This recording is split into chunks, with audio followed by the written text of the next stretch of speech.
మన దేశంలో national English పేపర్లు, హిందీ పేపర్లు, తమిళము, ఉర్దూ, తెలుగు ఇట్లా మొత్తం చూస్తే చిన్న, చితక, పెద్ద కలిపితే 1400 పేపర్లున్నాయి.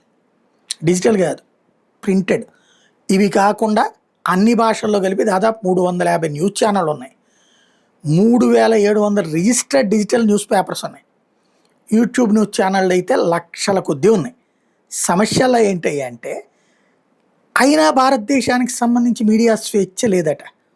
మీడియా స్వేచ్ఛ 140 కోట్ల భారతీయులు, అరే నువ్వు ఈ స్టేట్మెంట్ ఈ బాకర్ ఇట్లా మాట్లాడుకుని ఎవరిని ఆపుతుంది ప్రభుత్వం?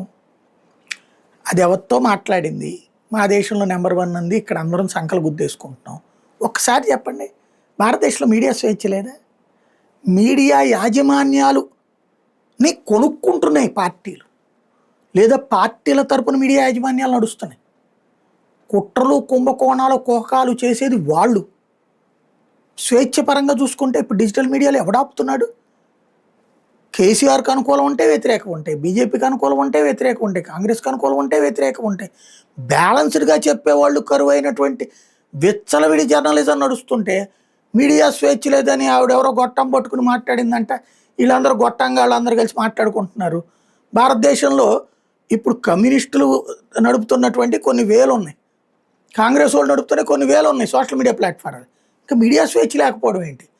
అతి స్వేచ్ఛ ఉంది, అపారమైన స్వేచ్ఛ ఉంది.